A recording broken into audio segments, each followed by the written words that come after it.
আসসালামু আলাইকুম। প্রতিটা গদ্য পদ্মের মতন আরেকটা পদ্য নিয়ে হাজির হলাম। এটা হচ্ছে ফেব্রুয়ারি 1969 শামসুর রহমান। তো সবগুলোর মতন এখানেও আমরা বেসিক, তারপর হচ্ছে প্রতিটা লাইন বাই লাইন ব্যাখ্যা, প্রেক্ষাপট, আলোচনা, যা যা প্রশ্ন আসবে সেগুলো, নোট সব আলোচনা করব এবং শেষে এই অংশ থেকে কী ধরনের সৃজনশীল আসে এবং সেগুলো কীভাবে সমাধান করতে হবে সেই বিষয়ে আলোচনা থাকবে। আর এমনিতে এই অংশে যে অনুধাবন, তারপর হচ্ছে সৃজনশীল এর জন্য আলাদা আলাদা দুইটা আলাদা ভিডিও থাকবে। সুতরাং দেখো, আমরা আসলে আলোচনা যেটা করব, প্রথমে যে লেখক পরিচিতি আলোচনা করব। লেখক পরিচিতিটা একটু বড়, কারণ হচ্ছে শামসুর রহমান তিনি লেখক হিসেবেও বড় ছিলেন, এই জন্য তার লেখাটা একটাও বড়। এরপরে প্রথমে যা জানতে হবে, এগুলো যদি চিন্তা করি, এখানে অনেক কিছুই আছে যে জানতে হবে, শিখন ফল, পাঠ পরিচিতি। এবং সবচেয়ে সুন্দর একটা নোট আমাদের কাছে আছে, সেটা হচ্ছে এই যে কবিতাটার মধ্যে দুইটা প্রেক্ষাপট, একটা হচ্ছে 1970-এর, আর একটা হচ্ছে ফেব্রুয়ারি 1952 সালের। দেখো, দুইটাই না আজীব ঘটনা, একই মাসে ঘটে গেছে, দুইটাই ফেব্রুয়ারি মাসে।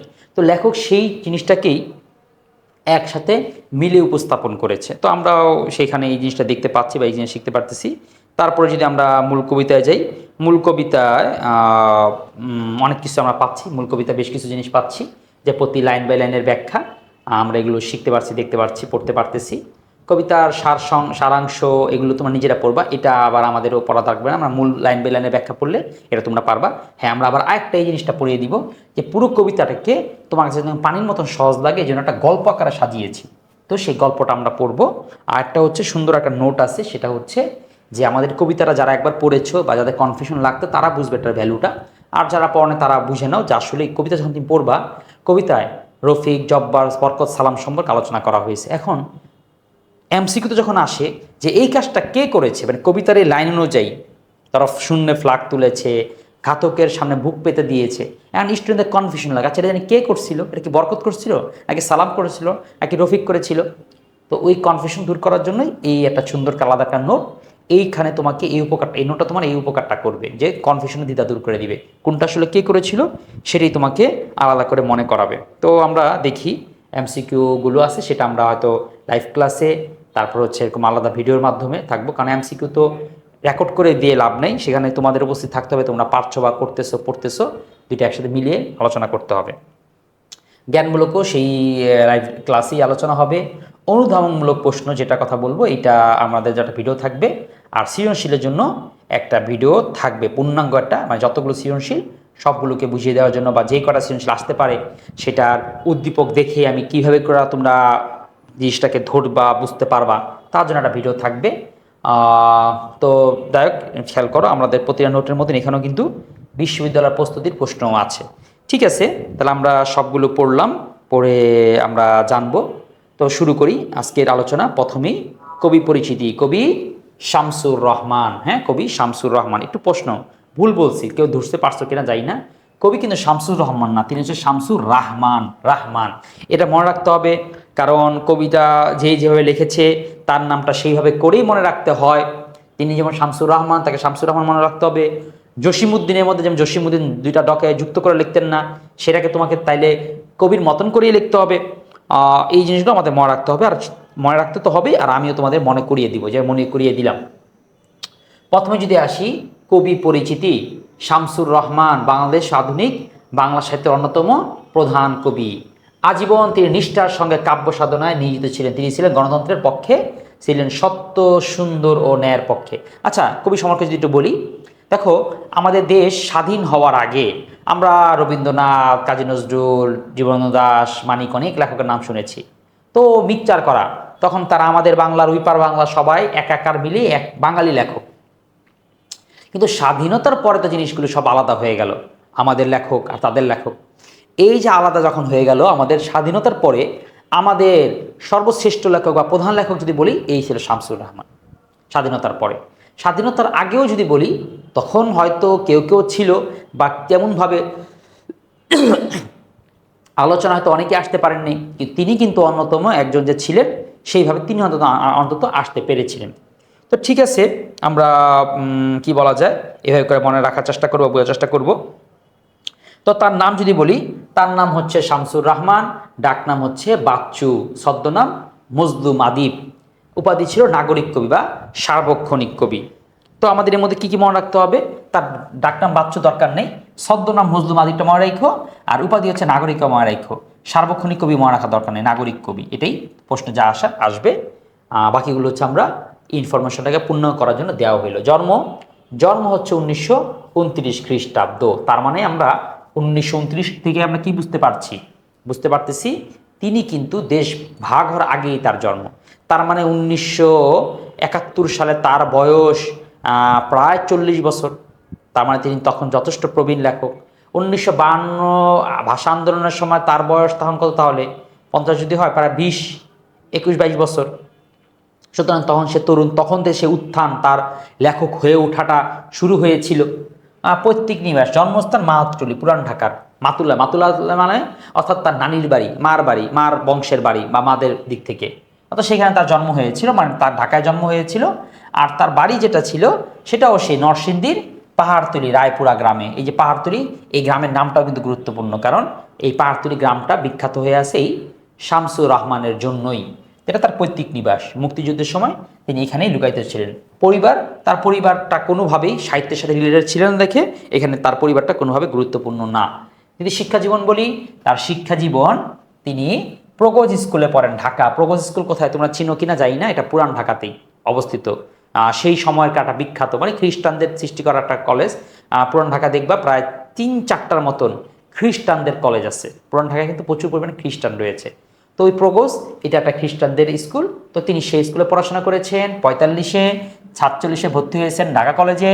এরপর ঢাকা বিশ্ববিদ্যালয় অনার্স এবং মাস্টার্স দুইটা তিনি করেছেন ঢাকা বিশ্ববিদ্যালয়। এরপর পেশা ছিল সাংবাদিকতা, পত্রিকা সম্পাদক, সভাপতি বাংলা একাডেমি তিনি সম্পাদক ছিলেন। তো পুরস্কার পেয়েছেন, দেখো বাংলা একাডেমি 21 পদক, বেশ কিছু পুরস্কার তিনি পেয়েছেন। পত্রিকার সম্পাদনার কথা যদি বলি, দৈনিক মর্নিং নিউজ, দৈনিক পাকিস্তান, পরে বা সাপ্তাহিক বিচিত্রা। এই যে সাপ্তাহিক বিচিত্রা কিন্তু সাপ্তাহিক পত্রিকাগুলোর মধ্যে সবচেয়ে বিখ্যাত ছিল, এখন পর্যন্ত মনে আছে, পত্রিকাটা এখনও আছে। তো বেশ কিছু বিষয় ছিল। বিশেষ অবদানের কথা যদি বলি, জীবদ্দশায় তিনি ছিলেন বাংলাদেশের প্রধান কবি হিসাবে মর্যাদা লাভ করেছিলেন এবং মৃত্যু হয় 2006 খ্রিস্টাব্দে। কবিকে তারই ইচ্ছানুসারে মায়ের সমাধির পাশে সমাহিত করা হয়। কবিকে কি তার ইচ্ছা অনুসারে তার মায়ের সমাধি, সে বলেছিল যে আমার মার কবরের পাশে তার কবরটা দেওয়া হয়, তো তার ইচ্ছাটা পূরণ করা হয়। কবি মারা গেছেন কবে? 2006 সালে। তুমি একটু চিন্তা করো, তোমার জন্ম কবে? তোমার জন্মের কত বছর আগে মারা গেছেন? তুমি তার দেখেছিল কিনা? আমি দেখেছি, মনে পড়ে আমি খুব ছোট ছিলাম, যারা মারা যান খবরগুলোতে তো প্রচুর নিউজ হচ্ছে, দেখাচ্ছে প্রধান কবি শামসুর রহমান মারা গেছেন, কবরে তার লাশটা নামাচ্ছে, কিছু ঝাপসা দৃশ্যগুলো আমার মনে পড়ে। ঠিক আছে, আমাদের বাড়িতে টিভি ছিল না, মনে পড়ে খালাবাড়িতে গিয়েছিলাম, খালাবাড়িতে টিভি থেকে যে দেখেছিলাম এটাও মনে আছে।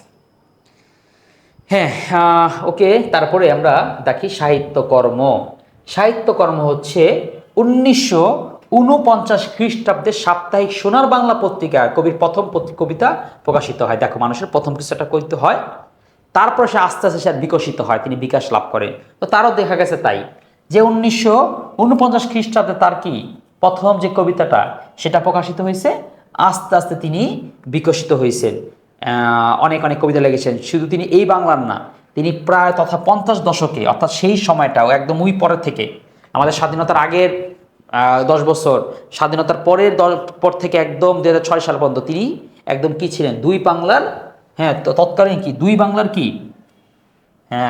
শ্রেষ্ঠ কবি হিসেবে পরিচিত তিনি ছিলেন।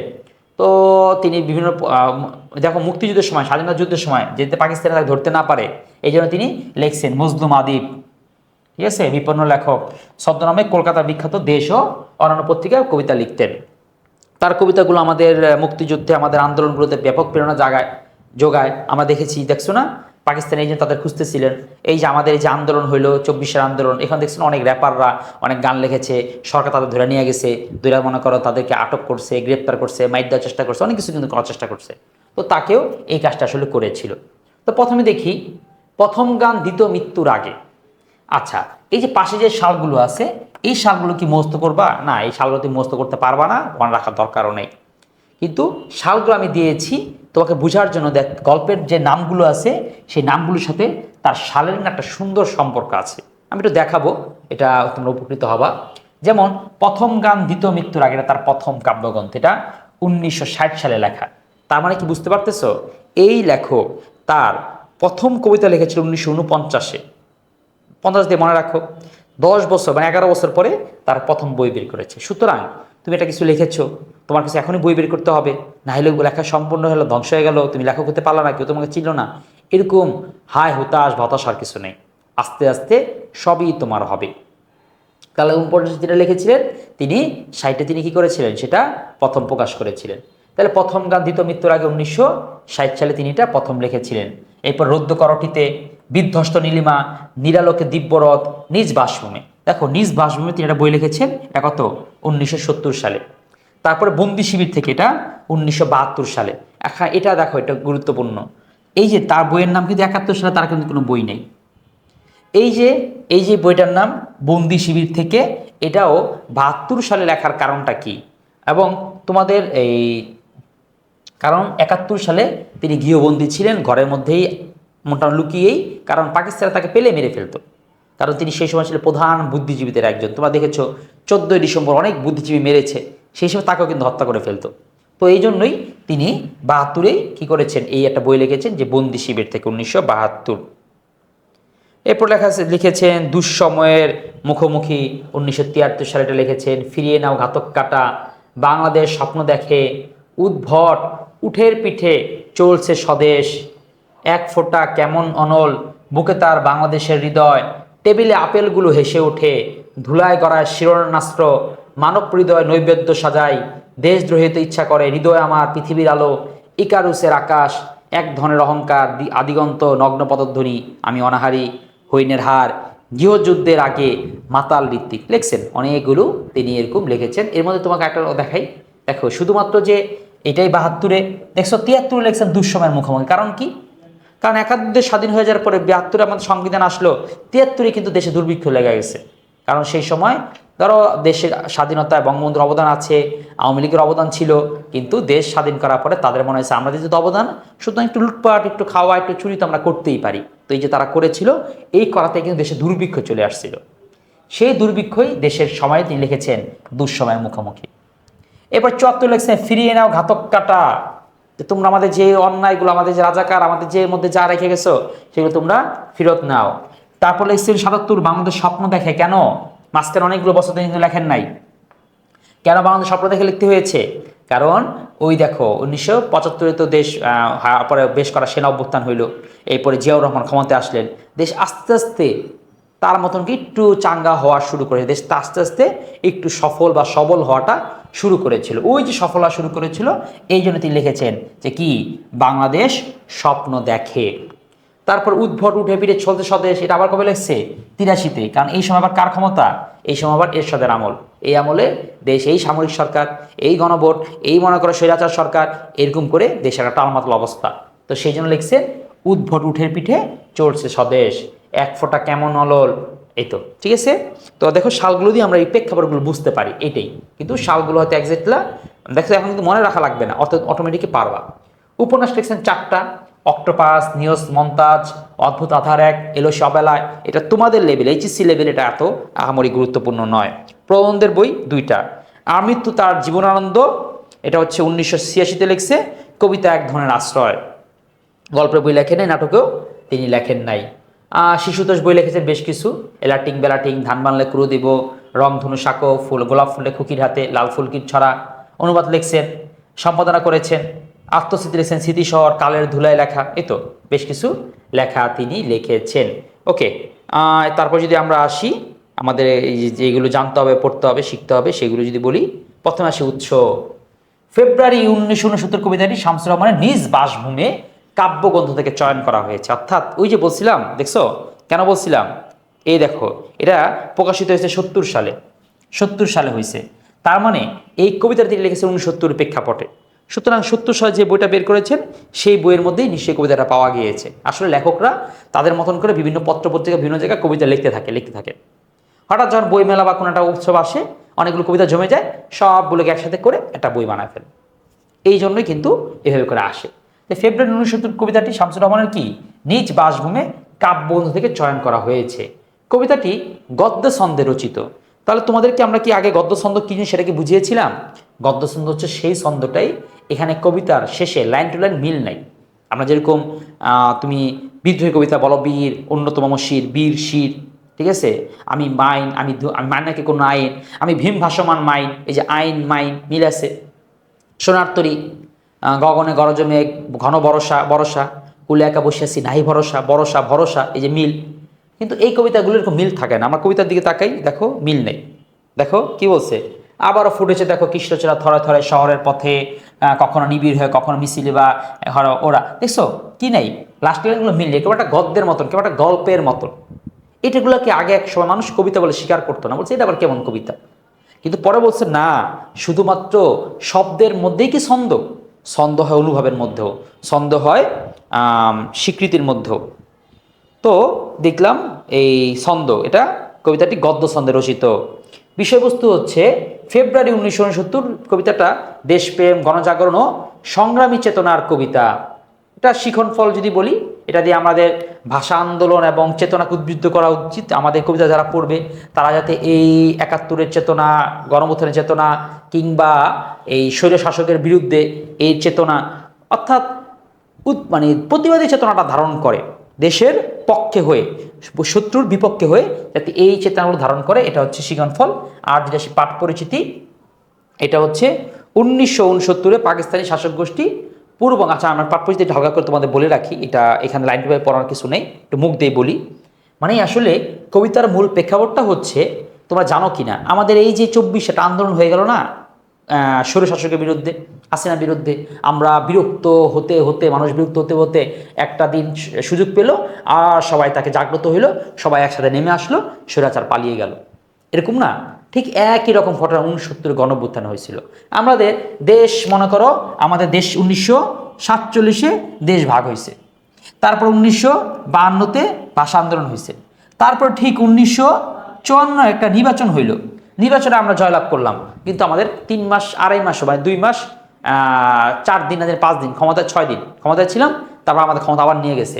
তারপরে এই যে 1958-তে যে স্বৈর শাসক আসলো, কে, আইয়ুব খান সরকার, সে একেবারে কন্টিনিউ করেছে এই 1969 পর্যন্ত, প্রায় 11 বছর। তাহলে হাসিনা যেমন 17 বছর ছিল, আইয়ুব খান সরকার ঠিক 11টা বছর এমনভাবে স্বৈর শাসকের মতন, অর্থাৎ কোনো নির্বাচন নাই, কোনো পত্রপত্রিকা চলতে দেয় না, সব নিজের কথা, নিজের মতো সব কিছু করে সে স্বৈর শাসক রূপে আমাদের পুরো এই পাকিস্তান এবং পশ্চিম পাকিস্তান দুইটাকেই শাসন করেছে। তো মানুষ একসময় বিরক্ত হয়ে গেছে। ওইটাও ঠিক একই রকম, দেখছো পৃথিবীর সব আন্দোলনগুলো না একই রকম। যেমন আমাদের হাসিনার বিরুদ্ধে, হাসিনাকে বিদায় করার জন্য কি আমাদের আন্দোলন হয়েছিল? আন্দোলন হয়েছিল কোটার জন্য। কোটাকে সরকার খুব কঠোরস্থ দমন করতে চাইছে, এই জন্য কিছু মাইরা ফালাইছে, বাস মানুষ কেটে গেছে আরো। এরপর সব মানুষ, কিসের কোটা, আমরা দরকার নাই, তুই নাম। আমাদের দেশের মানুষকে কোঠা চাইতে গেলে, কিছু চাইতে গেলে মাইরা ফেলবি, না তুই নাম, এরকম করলাম না? ঠিক 69 গণঅভ্যুত্থানে তাই হয়েছিল। মানুষ শুরু হয়েছিল ছাত্রদের 11 দফা দিয়ে, ছাত্ররা শিক্ষা বিষয়ের 11 দফা দিয়েছিল, যে আমাদের কারিকুলাম চেঞ্জ করতে হবে, আমাদের এই বিষয় দিতে হবে, আমাদের এরকম কিছু শিক্ষা বিষয়ের 11টা দফা। তো ছাত্ররা নামলো, সরকার খুব কঠিনভাবে দমন করতে গেল, মানুষ খেপে গেল, মানুষ তেমনি রাগ 11 বছর ধরে, বা সবাই রাস্তায় নেমে আসলো, হয়ে গেল গণ অভ্যুত্থান। ওই ঘটনাটাও ঠিক আমাদের ফেব্রুয়ারি মাসেই হয়েছে। কত সালের? 1969-এর ফেব্রুয়ারি মাসে হয়েছে।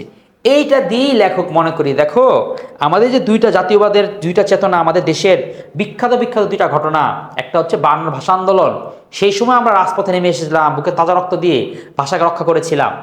আবারও সেই আমরা কয়েকজন শহীদের মাধ্যমে কি করেছি, 69 গণঅভ্যুত্থানেও এই স্বৈর শাসককে হটিয়েছি। আইয়ুব খান সরকার তখন কি করে, ক্ষমতা ছেড়ে ইয়াহিয়া খানকে দিয়ে সে ক্ষমতা ছেড়ে পালিয়ে যায়।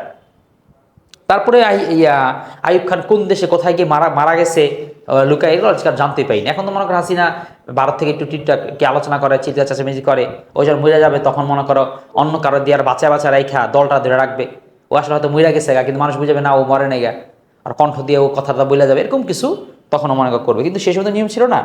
আইয়ুব খান সে পালিয়ে, সে মনে করো যে কি বলে, আর তাকে খোঁজও পাওয়া যায় না। তো এই গেল পাঠ পরিচিতি। তো দেখো সে 69 গণঅভ্যুত্থানে আমাদের যে অবদান, আমাদের চেতনা, আমাদের সবাইকে ঐক্যবদ্ধ হওয়া, এই নিয়ে তিনি সেই কবিতাটা লিখেছেন।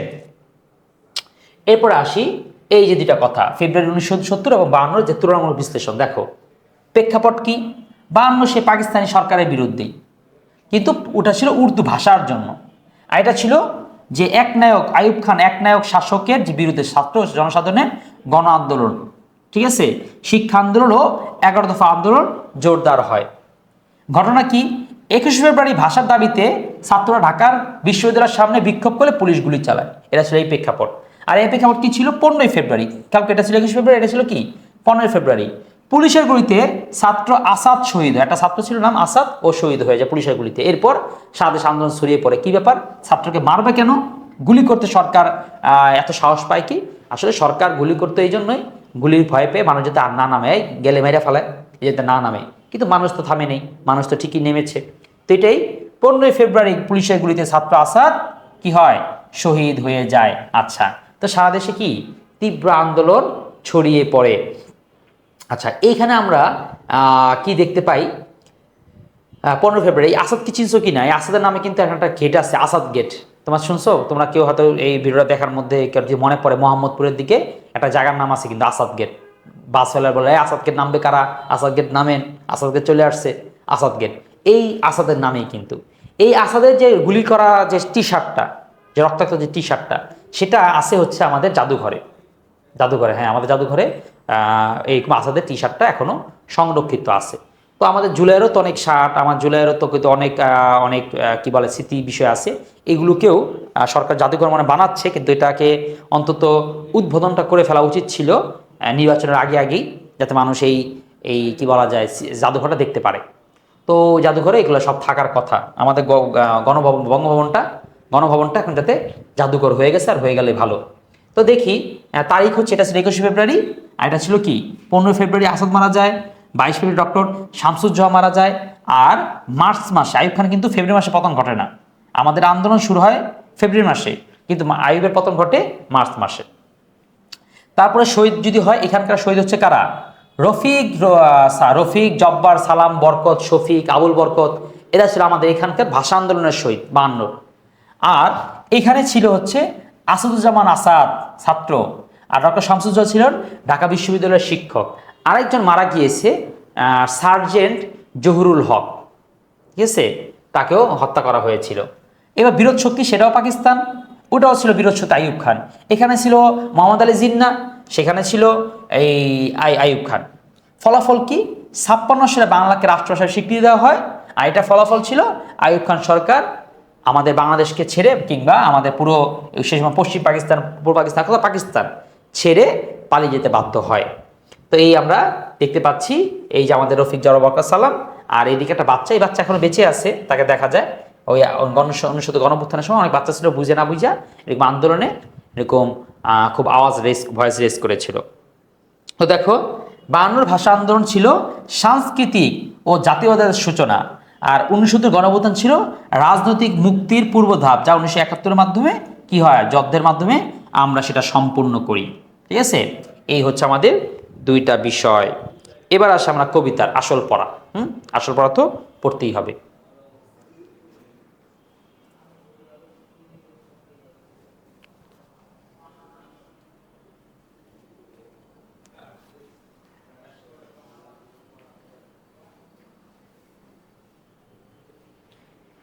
হ্যাঁ, এবার আসো দেখো আমাদের আসল পড়া। আমরা এখানে লাইন টু লাইন কবিতার ব্যাখ্যাটা পড়ব। হ্যাঁ, কবিতা দেখো, ফেব্রুয়ারি 1969, শামসুর রাহমান। তো কবিতার লাইনগুলোটাই হচ্ছে, যদি বুঝে নিতে পারো, তোমার জন্য সব কিছু তখন সহজ হয়ে যাবে। এমসিকিউ, সিকিউ, অনুধাবন, সৃজনশীল, অন্তর করা সব সহজ হয়ে যাবে।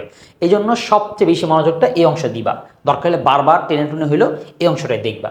দেখো কি বলতেছে, আবার ফুটেছে দেখো কৃষ্ণচূড়া থরে থরে শহরের পথে, কেমন নিবিড় হয়ে, কখনো মিছিলে, কখনো বা একা হেঁটে যেতে যেতে মনে হয় ওরা ফুল নয়, ওরা শহীদের ঝলকিত রক্তের বুদবুদ, স্মৃতিগন্ধে ভরপুর। আচ্ছা, এখানে কি কি বলছে একটু দেখো।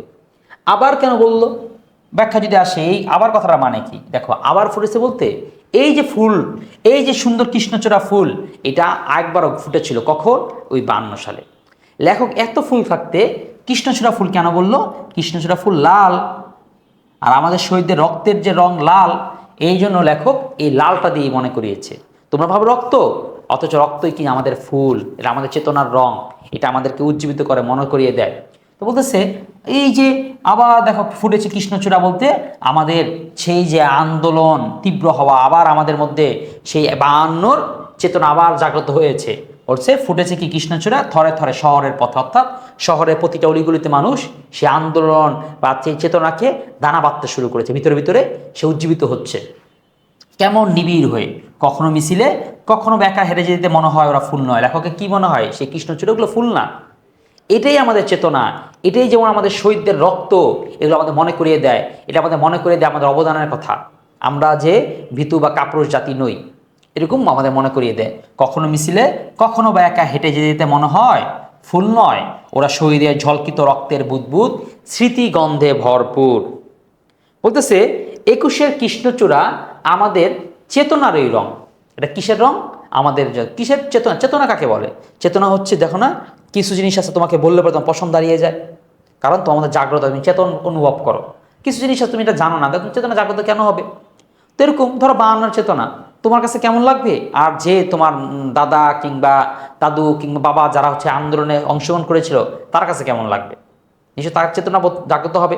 তোর কোনটা একটা বিষয় বলেছে যে এই যে কৃষ্ণচূড়া, এটা আমাদের চেতনের রং, এটা আমাদের রং, এই রং দেখলে আমাদের মনে পড়ে যায় আমাদের অবদানের কথা, আমাদের কষ্টের কথা, আমাদের সংগ্রাম বা যুদ্ধের কথা।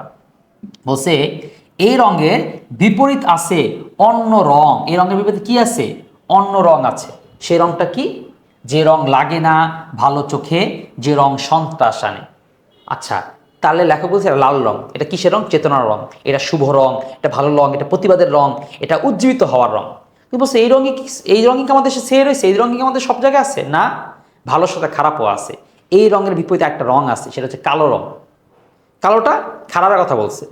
বলছে অন্য রং, যে রং লাগে না, কিন্তু সেই রংটা আমাদের চোখে ভালো লাগে না, সেটা খারাপ, সেটা আমাদেরকে আরো পিছিয়ে নেয়, আমাদেরকে হতাশ করে, আমাদেরকে এই কি বলা যায়, আমাদের খারাপ শক্তিগুলোর কথা মনে করিয়ে দেয়। বলছে যে রং সন্ত্রাস আনে, অর্থাৎ ওই যে জোর জবস্তি জুলুম করে অধিকার হরণ করার কথা মনে করিয়ে দেয়। বলছে প্রাত্যহিকতায় আমাদের মনে সকাল সন্ধ্যায় ওই রং কোথায় ছেয়ে আছে? আমাদের প্রতিদিনকার জীবনে সেই রঙগুলো ছেয়ে আছে। এখন সেই রঙে ছেয়ে গেছে পথঘাট, সারা দেশ, ঘাতকের অশুভ আস্তনা। সেই রং কোথায় ছেয়ে গেছে? আমাদের রাস্তাঘাট, সব জায়গায় সেই রঙের একটা কি এই অবস্থান হয়ে গিয়েছে। আমি আর আমার মতোই বহু লোক রাত্রি দিন ভুলণ্ঠিত ঘাতকের আস্থানে। লেখক বলতেছে এই যে ঘাতকদের রং, কালো রং, এই যে অশুভ রং, আর এরই তো সে দেশে পুরা ছড়িয়ে পড়েছে। আমাদের যেমন ভালো রং, আমাদের যেমন লাল রং, চেতনার রং, উজ্জীবিত হওয়ার রং, প্রতিবাদের রং যেরকম আছে, আমরা আমাদের 24 দিয়ে মনে করার চেষ্টা করো। 24-এ সব মানুষ কি দেশের পক্ষেই ছিল? সব মানুষকে আন্দোলন কিংবা এই যে অধিকার হরণের মানে কি বলে, এই আন্দোলনের পক্ষে ছিল সব মানুষ? না, কিছু ছিল খারাপ লোক, তারা চাইতো যে না, দেশ আগের মতন চলুক, হাসিনাই ভালো ছিল, সে অন্যায় যা করছে সবই, মানুষ মারলে আরও মারুক, এটা দেশটা শান্ত থাক, সে সেটাকে ভালো মনে করতো, তার কাছে সেটা ছিল ভালো। এখন এগুলো ভালো তার কাছে লাগে না। তো সবটাই ছিল উল্লাখটা, ওইটাই বলতেছে যে আমি আর আমার মতো বহু লোক রাত্রিদিন ভুলণ্ঠিত ঘাতকের আস্থানা। এই যে খারাপ রং, এই যে খারাপ ব্যক্তিরা, এই যে শোষকরা, এই যে জালেমরা, এখানে ঘাতক বলতে পাকিস্তানি সরকারকে বলতেছে। এই যে ঘাতকের আস্থানা, আমি লাখো বলছে আমি নিজে, আমি বলতে কি আমার মতোই যারা স্বাভাবিক পাবলিক, যারা চেতনা রং ধারণ করে, দেশের অধিকারের প্রশ্নে আপোষ করে না, দেশের সার্বভৌমত্ব টিকিয়ে রাখতে চায়, তারা এই আমাদের আন্দোলন যারা প্রতিবাদের জন্য কি করতেছে, সরকার আমাদেরকে সকাল বিকাল ভুলণ্ঠিত করতেছে, আমাদের মারার হুমকি, আঘাত করতেছে, জেলে ধরে নিয়ে দিতেছে, অত্যাচার করতেছে, জুলুম করতেছে, এই কথা লেখক মনে করে দেয়। বলতেছে কেউ মরা, কেউ আধমরা, কেউ বা ভীষণ জেদি। অর্থাৎ আমাদের মধ্যে যে লোকগুলো আছে তাদের 3টা শ্রেণী। কেউ মরা, অর্থাৎ আন্দোলন হইলি কি না হইলি কি আমার কিচ্ছু যায় আসে না, আছে না, দেখো না আন্দোলন সময় হয়েছে না, কিছু লোক সে তার কাজ নিয়ে ব্যস্ত, কে মরে গেল, ছাত্রদের কী হলো, দেশ কী হয়ে গেল, ধ্বংস হয়ে গেল, তার কিছু যায় আসে না। তাহলে কেউ মরা। আবার দেখো কেউ আধমরা, মানে ও কিছু কিছু শহর টবর দেয়, হালকা স্ট্যাটাস দেয়, আবার ভয়ও পায়, আয়া সরকার যদি এসে কী বলবে। আর কেউ কেউ এত ভয় পায় না, বা দারুণ যেদি কী করবে করুক, আমি আমার আন্দোলন, আমি আমার সংগ্রাম এইটা চালিয়ে যাবো, জারি রাখবো, বজায় রাখবো। তাহলে 3টা শ্রেণী পাচ্ছি, কেউ মরা, কেউ আধমরা, কেউ বা ভীষণ জেদি, দারুণ বিপ্লবে ফেটে পড়া। ঠিক আছে, বিপ্লবে তারা ফেটে যাচ্ছে, ফেটে পড়তেছে। বলতেছে চতুর্দিকে মানবিক বাগান, কমল বন হচ্ছে তছনছ। চারদিকে যে মানবিক বাগান সেগুলো ধ্বংস হয়ে যাচ্ছে। এটা কি বলা হয়েছে? এটা প্রশ্ন যদি আসে অনুধাবনে, এই বাক্য দ্বারা কি বোঝানো হয়েছে বলবা? আমাদের বাংলাদেশে যে সুন্দর মানবিক বাগান, আমরা মানবিক বাগান বলতে কি, এই যে আমাদের মানবিক মর্যাদাগতভাবে যেটুকু থাকা দরকার। দেখো আমাদের সুন্দর ফ্যামিলি, বাবা মা ভাই বোন আত্মীয় সবাই নিয়ে কি সুন্দর একটা ফ্যামিলি ছিল, কিন্তু যুদ্ধ এসে একে ধরে নিয়ে গেছে, তাকে হত্যা করেছে, তাকে মেরে ফেলেছে, সেই যুদ্ধকে মারা গিয়েছে, সম্পদ ধ্বংস করে দিয়েছে। আমাদের যে মানবিক বাগান ছিল, মানবিক যে সুন্দর সম্পর্কের যে অবস্থান ছিল, সব কিছু ওরা তছনছ করে দিয়ে গেছে, সব কিছু ধ্বংস করে তারপর দেশটা স্বাধীন হয়েছে। তো লেখক সে কথাই বলেছে, চতুর্দিকে মানবিক বাগান, কমল বন হচ্ছে তছনছ। কমল বন মানে হচ্ছে ওই পদ্ম ফুলের বন, অর্থাৎ আমাদের দেশটা সুন্দর যে ফুলের মতন, এই ফুলটাকে তারা দড়ায় মশলায় ধ্বংস করে তছনছ করে দিল। তাই এই জন্য বলতেছে, আচ্ছা এই যে তছনছ করেছে, কি এই জন্য কেমনি হবে? আমরা বসে থাকবো, চুপ করে থাকবো না। বলছে তাই বুঝি 1969-এও আবার সালাম নামে রাজপথে। সালাম কোথাও কবে নাম ছিল? 1969 নাম ছিল নো, সালাম নাম ছিল তো 52 সালে। লেখক কেন বললো 1969 নেমেছিল? ওই যে দেখো, আমরা এরকম বলি না, হাসিনা তুই আসবি আবার আয়। আমাদের আবু সাইদরা এখনো বেঁচে আছে। আবু সাইদ আবার হাত টান টান করে কি করবে? এই এই দাঁড়িয়ে যাবে, কত তুই আসবি ততবার আবু সাইদরা আসবে। এখন এখানে আবু সাইদ কি আর সত্যি আসবে? ওই আবু সাইদের যে চেতনা, আবু সাইদের যে অনুভব, আবু সাইদের যে সাহস, এই ধরনের ব্যক্তিরা কি বারবার আসবে, এই কথাটাই তাহলে এখানে বলা হয়েছে। তাহলে কি বলা হইলো? বলছে তাই বুঝি 1969-এও, কারণ একবার আসলে 52 সালে আমরা এই ঘাতকদের এই তছনছ করছে, আমাদের জীবনটা নষ্ট করেছিল। এই সময় আমরা কি করেছিলাম? সেই সময় কেউ মরা কেউ আত্মা অনেক ধরনের বেঁচে ছিল। আমরা যে বিপ্লবীরা, তারা কি করেছিল? রাজপথে চলে আসছিল ভাষার জন্য, সংগ্রাম করেছে, রক্ত দিয়ে তারপর ভাষাকে অর্জন করেছে। তো এই বলে বলছে 69-এ যদি তারা আবার এই কাজটা করতেছে, এবার কিন্তু আর বসে থাকবে না, আবারও রাস্তায় কে সালাম বরকতটা নেমে আসবে। তো নেমে আসছে, বলছে আবার সালাম নামে রাজপথে শূন্যে তোলে ফ্ল্যাগ। ফ্ল্যাগ মানে হচ্ছে পতাকা, অর্থাৎ শূন্যে সে পতাকা তুলতেছে। বরকত বুক পাতে ঘাতকের থাবার সম্মুখে। বরকত ঘাতকের মানে থাবার সময়, অর্থাৎ কাউকে অত্যাচার করবে, আমার পতাকা খামসে ধরবে, আমার দেশে শোষণ করবে না, এই রফিক জরপাত সালামরা তার রাজপথে আছে। বলতেছে সালামের চোখে আজ আলোচিত ঢাকা। আলোচিত ঢাকা বলতে, কারণ ওই যে 19 গণঅভ্যুত্থানের মধ্যে ব্যাপক আলোচনা হচ্ছে ঢাকায় কি হইব কি হইব। আমাদের দেখছি না 24-এর মধ্যে আমাদের এরকম হয়েছে না, এই আলোচনা কি হতে পারে, সরকার কি নামবে, রায় কি হবে, কোটা কি হবে, এই মানে সিচুয়েশন অনেক কিছুতে কি ছিল, একটা টালমাটাল অবস্থায় আমাদের ছিলাম। তো সালামের চোখে আজ কি আলোচিত ঢাকা, সালামের মুখে আজ তরুণ শ্যামল পূর্ব বাংলা। এই সালাম, ওর চোখটা দেখলে মনে হচ্ছে ও ঘুমায় না, ও নিভে যাবে না। ওর মধ্যে আলোচিত ঢাকার যে বহিঃপ্রকাশ, সেটা ওর চোখে মুখে ফুটে উঠেছে। তারপরে ওর মুখে আজ তরুণ শ্যামল পুরো বাংলা, আমাদের পুরো বাংলার যে প্রতিকৃতি, পুরো বাংলার যে বহিঃপ্রকাশ, সেটা ওর মুখের মধ্যে আছে না। মনে করো বিপ্লবীদের একটা মনে করো গর্জন, স্লোগান, মুখের চেহারা কেমন অবস্থা থাকে, হ্যাঁ, এই কেমন মনে হয় যে না আমি অধিকার না নিয়ে ফেরত যাব না, এবার একটা ব্যাপার থাকে না। তো সেটা তিনি তুলে ধরেছেন যে সালামের চোখে মুখে আজ তরুণ শ্যামল পূর্ণ বাংলা। দেখলাম রাজপথে, দেখলাম আমরা সবাই জনসাধারণ, দেখলাম সালামের হাত থেকে ঝরে নক্ষত্রের মতন অবিরত অবিনাশী বর্ণমালা। আচ্ছা এই কথাটা মানে কি? দেখলাম হাত থেকে নক্ষত্রের মতন ঝরে। আচ্ছা তুমি কল্পনা করো, আমাদের রফিক জরা বরকত সালামদের যে প্লে কার্ড ছিল, সেই প্লে কার্ডের মধ্যে লেখা ছিল রাষ্ট্রভাষা বাংলা চাই। তারা কিন্তু এরকম প্লে কার্ড এরকম করে, আগের দিনে আমাদের মধ্যে এখন ফেস টু ম্যানার ছিল না, তো তখন লিখতো কি একটা বাঁশের চটির উপরে বা বাঁশের একটা বেড়াটার বা এরকম পাতলা বেড়াটার উপরে কাগজটাকে সেটে দিত, তারপরটা বাঁশ দিয়ে তারপরে এরকম করে প্লে কার্ড ধরতো, বুঝছো? তখনের দিনে এরকমই ছিল। ধরো এরকম বাঁশের উপরে এরকম তুলে ধরেছে যে রাষ্ট্রভাষা বাংলা চাই, তুলে ধরছে তার স্লোগান বা তার দাবিটা। যে গুলি করছে তখন কি ওই প্লে কার্ডটা এমন আস্তে করে নিচের দিকে পড়ে গেছে, মানুষ তো মারা গেছে, সেই মাটিতে লুটিয়ে পড়েছে, আর তার হাতে প্লে কার্ডটা এরকম আস্তে করে মাটিতে পড়ে গিয়েছে।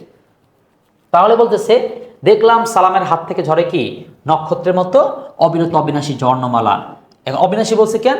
এই বর্ণমালাকে বিনাশ করার জন্য, আমাদের বাংলা ভাষাকে নষ্ট করে দেওয়া, ধ্বংস করে দেওয়ার জন্য পাকিস্তানিরা অনেক চেষ্টা করেছে, কিন্তু পারে নাই। আমার এই বর্ণমালা কি অবিনাশী, এর কোনো বিনাশ নাই। বলতেছে আর বরকত বলে গাঢ় উচ্চারণে, মানে মিনমেনা করে না, লেতায় মাথায় না, আহারে কি বলবো না, আবার এরকম ভয়ে ভয়ে না, সে গাঢ় উচ্চারণে বলে। আমরা বলছি না সংগ্রামের সময় যে তুমি কে আমি কে, এরকম করে আমরা স্লোগান তুলেছি না, এইখানে বলতেছে। আর বরকত গাঢ় উচ্চারণে বলে, এখনো বীরের রক্তে দুঃখিনী মাতার অস্ত্র জলে, ফোটে ফুল বাস্তবতার বিশাল চত্বরে। কি বলতেছে যে কি, কিন্তু সেই যে আমরা উচ্চারণ করলাম, এত আন্দোলন করলাম, তারপরেও কি দুঃখিনী মাতার চোখের অস্ত্রজলকে মুছতে পেরেছি না? সেই মাতা এখনো তার অস্ত্রজলে কি করে, ফোটে বাস্তবতার বিশাল চত্বরে। কি আবার বীরের রক্তে, কি হৃদয়ের হৃদয়কা সেই ফুল আমাদের প্রাণ।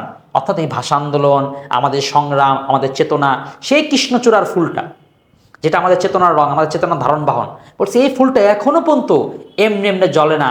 ওই গাছটা এমনি এমনি বড় হয় না, আমার চেতনা গাছটা এমনি এমনি বড় হয় না, এখানে পানি ঢেলে না, এখানে আমাদের রক্ত ঢালতে হয়েছে, অনেক মার এই চোখের পানি দিয়ে তারপর আমরা এই জিনিসগুলো পেয়েছি। এই ফুলটা ফুটতে তো দেখো লাল, কিন্তু এই ফুলটার পিছনে আমাদের যে গোড়ায় এত সংগ্রাম, এত ত্যাগ যে দিতে হয়েছে, এটা হচ্ছে রক্ত আর মাদের অশ্রু। বলতেছে এখনো বীরের রক্ত লাগে, মার অশ্রু লাগে, তারপরে ফুটে হচ্ছে কে বিশাল চত্বরে। তুমি এত চমৎকার ফুল দেখতেছো, মানে এই দেশ, এই শান্ত পরিবেশ, এই যে অর্জন, এটা এমনি এমনি হয়নি। আজকে আমাদের ধরো, আগে আমাদের দেশের টাকা প্রচুর লুট হইতো, আমাদের থেকে পাচার হয়ে যেত, তারপর হচ্ছে প্রচুর চাঁদাবাজি হইতো, আর অনেকগুলো দেশের অনেকগুলো অন্যায় হতো, জিনিসপত্রের দাম খুব আকাশচুম্বী ছিল, তারপরে হচ্ছে অনেক দুর্নীতির পরিমাণ খুব বেশি ছিল। তাহলে সেইগুলোর বন্ধ হয়ে আজকে যে 24-এর পর আমরা যে জিনিসগুলো পাচ্ছি, আমাদের এমপি টেমপিগুলো সবগুলো দুর্নীতিবাদ ছিল, এখন কিছুটাও আমরা কি ভালো মানুষ বেছে নিতে পারতেছি। এই সুযোগটা আমাদের কাছে কখন আসলো, কিভাবে আসলো? এই যে এই এই আন্দোলনের ফলে। তেমনি এরকম বলতেছে, এই যে বাস্তবে বিশাল ফুল, এখন যে আমরা বিশাল ফুল বা আমাদের অনেক সুন্দর পরিবেশ দেখতে পাচ্ছি, একটা স্বাধীন রাষ্ট্র পাচ্ছি, এই স্বাধীন রাষ্ট্র কিন্তু এমনি আসে না। এই ফুলটা ফুটানোর জন্য বীরের রক্ত লেগেছে, মায়ের অশ্রু জল লেগেছে। বলতেছে সেই ফুল আমাদেরই প্রাণ। সেই ফুলটা কি? সেই ফুল বলতে কার কথা বলানো হয়েছে? এই যে ভাষা, যে বাংলা ভাষাটা কি, এটাই আমাদের প্রাণ, এটা ছাড়া আমরা বাঁচবো না। তুমি চিন্তা করো তো, তোমার ভাষা যদি কেড়ে নেওয়া হয়, তখন তোমার কেমন লাগবে? তো এটাই বলা হয়েছে, সেই ফুল আমাদেরই প্রাণ। তারা বলা হইতেছে শিহরিত ক্ষণে ক্ষণে আনন্দের রোদ্রে আর দুঃখের ছায়। অর্থাৎ সেই ফুল আমাদের প্রাণ কোথায়? ক্ষণ আনন্দের রোদ্রে আর দুঃখের ছায়। তো ঠিক আছে, আমরা এই কবিতা ব্যাখ্যা দেখলাম, কবিতার সার সংক্ষেপ এটাও, এই আমি যা কথাগুলো বললাম এর আরো সহজ করে এখানে প্রতি লাইনে লাইনে সুন্দর ব্যাখ্যায় দেওয়া আছে, কোন লাইন দিয়ে আসলে কি। তুমি এটা যদি পড়তে পারো, তোমার ওই সৃজনশীলে কি কি লিখবা এটার জন্য সহজ হয়ে যাবে, তুমি সহজ বাংলায় বুঝতে পারবা। এটা আমরা খুব সুন্দর করে লিখে দিয়েছি, যেমন সেই ফুল আমাদের প্রাণ, সেই ফুল আমাদের প্রাণের প্রতীক। হ্যাঁ, আচ্ছা, গল্প কথা যদি বলি, এরকম 1969-এ ফেব্রুয়ারি মাসে কি দেখো, দেখো গাছে গুচ্ছস্তনে ফুল, কৃষ্ণচূড়া ফুল ফুটেছে, এত ঘন হয়ে ফুটেছে যে কখনো মিছিলে বা হাঁটার সময় একা হাতে যে মনে হয় এগুলো কি ফুল না, বরং 52 সালের ভাষা আন্দোলনে যারা শহীদ হয়েছিল ওদের রক্তের বুদবুদ বা ওদের রক্তের ফোঁটা, যা স্মৃতিগন্ধে ভরপুর। মানে কি, ফুলের ঘ্রাণ থাকে, এই ফুলেরও ঘ্রাণ আছে, কিন্তু এই ঘ্রাণ আমাকে কি মনে করিয়ে দেয়? এই ঘ্রাণ মনে করে আমাদের সেই ভাষা আন্দোলন, সেই আমাদের অর্জন, এইগুলো আমাদের মনে করিয়ে দেয়। করছে 21-এর কৃষ্ণচূড়ার লাল রং আমাদের চেতনার প্রতীক, কিন্তু এই রঙের বিপরীত আছে এক ভয়ঙ্কর রং, যা দেখতে ভালো লাগে না, যা ভয় আর সন্ত্রাস নিয়ে আসে আমাদের প্রতিদিনকার জীবনে। ঠিক আছে, আমরা এটা দেখলাম, গল্পটা তোমরা নিজেরা পড়বা, তাতে বই আছে। আর সালাম, এই যে কবিতার মধ্যে দেখছো না, সালাম কটা কাজ করছে, বড় কটা কাজ করেছে, এটা এখন তোমার জন্য সহজ করে দিয়েছে। সালাম করছে 5টা কাজ, রাজপথে নামছে, আবার তাই বুঝি, আবার রাজপথে নামে সালাম, শূন্যে ফ্ল্যাগ তোলে, তাই শূন্য আবার রাজপথে কি ফ্ল্যাগ তোলে, চোখে আজ আলোচিত ঢাকা, সালামের চোখে কি আজ আলোচিত ঢাকা, সালামের মুখে আজ কি তরুণ শ্যামল পূর্ব বাংলা, তারপরে হাত থেকে নক্ষত্রের মতো ঝরে কি অবিনাশী বর্ণমালা। তাহলে এগুলো সব হচ্ছে কি সালাম। রফিক জব্বার না, রফিক জব্বার নাম কিন্তু কবিতার মধ্যে নাই, কবিতার মধ্যে লেখক এই 2টা নামই নিয়েছে। আর বরকতের নাম নিয়েছে 2টা কারণে, বলছে বুক পাতে ঘাতকের থাবার সম্মুখে, আর সে গাঢ় উচ্চারণে কি বলে যে এখনো বীরের রক্তে আর মায়ের অশ্রু জলেই কি হচ্ছে আমাদের এই কি বলে এই যে ফুল ফোটে। ঠিক আছে, তাইলে আমরা এখন একটা সৃজনশীল দেখি যে এই যে প্রশ্ন আসবে কেমন প্রশ্ন হতে পারে। দেখো এখানে এই 5 ধরনের প্রশ্ন হয়, যে 1900 খ্রিস্টাব্দে আন্দোলনের প্রেক্ষাপটটা কি, এর সাথে মিল করে, উদ্দীপকের সাথে মিল করে একটা কথা লিখতে হয়। তারপর হচ্ছে এটাতে প্রশ্ন এখন আসেনি, তো তবে শোষণ ও নিপীড়নের বিরুদ্ধে গণমানুষের যে ক্ষুব্ধ প্রতিক্রিয়া, মানুষ যে রাস্তায় নেমে আসে, প্রতিবাদ করে, কেউ মরা কেউ আধমরা হোক, ঠিক আছে, রক্ত দিতে পারে, সংগ্রাম করতে পারে, এরকম প্রশ্ন থেকে তোমার উদ্যোগের সাথে মিল করে আসবে। এই প্রশ্ন কিন্তু প্রচুর আসছে, সে 22 সাল 23 সাল 24 25 সব জায়গায় আসতে দেখছি। আর সর্বশেষ হচ্ছে জাতীয়তাবোধের উজ্জীবন ও দেশত্ববোধের প্রেরণা। যে কবিতা থেকে এই যে আমরা কিভাবে আমাদের পূর্ববর্তীদের শহীদদের কিংবা আমরা এগুলো পড়ে কিভাবে প্রেরণা লাভ করি, এরকম তো সৃজনশীল আসে। তারপরে ভাষা আন্দোলনের চেতনার আন্দোলনের প্রেক্ষাপট, এটা একটা ভালো গুরুত্বপূর্ণ প্রশ্ন। সেটা হচ্ছে কবিতাটা লেখা হয়েছে 1969-এর গণঅভ্যুত্থান নিয়ে, কিন্তু 52-র সাথে তার মিলটা কোথায়, কেন লেখক 52টাকে টেনে নিয়ে এসেছেন, এইটাকে দেখাতে হবে। এই জন্য কিন্তু তোমাদের আমি সেই নোটটা করে দিয়েছি 52 আর 69। যারা এইটা বারবার পড়বে, সামনে যারা অনেক দেখবে, তারা বুঝবে আমাদের নোটটা আসলে কতটা কার্যকরী, কতটা ভেবেচিন্তে আমরা এই তোমাদের জন্য সাজিয়ে দিয়েছি। তো আমরা একটা সৃজনশীল দেখি, দেখে দেখো প্রশ্ন কীভাবে হতে পারে। এই যে একটা সিম্পল উদ্দীপক, সাবাস বাংলাদেশ, এ পৃথিবী অবাক তাকিয়ে রয়, জ্বলে পড়ে মরে সারখার তবু মাথা নোয়াবার নয়। আচ্ছা, এইটা দ্বারা উদ্দীপকের বক্তব্যের সাথে ফেব্রুয়ারি 1970 কবিতার মূল বক্তব্যের সাদৃশ্য তুলে ধরো। তার মানে একটা সাদৃশ্য আছে কি, অর্থাৎ আমাদের বাংলাদেশ সেরকমই, আমরা ঘাতকের সামনে বুক পেতে দিই, আমরা আমাদের সালাম জব্বার রফিক জব্বার বরকত সামনে দেখলে বুঝতে পারি যে আমরা কিন্তু পৃথিবীর কাছে মাথা নত করি না। তো কবিতার মধ্যে আমরা সেই একটা জিনিস দেখতে পাই, যে সাদৃশ্য বলতে ওই অতটুকু সাদৃশ্য আছে, কিন্তু পুরো সাদৃশ্য কিন্তু নাই, কারণ কবিতায় কিন্তু আরও অনেকগুলো প্রেক্ষাপট নিয়ে আলোচনা করেছে। আপনারা দেখি গড় কথা, উদ্দীপকটি ফেব্রুয়ারি 1970 কবিতার মর্মার্থকে আংশিক ধারণ করেছে। কথা কি সত্য কিনা? হ্যাঁ, আংশিক করেছে, কারণ আমরা কবিতার মধ্যে দেখি উদ্দীপকের মধ্যে বেশ কিছু বিষয় নিয়ে আলোচনা আসছিল।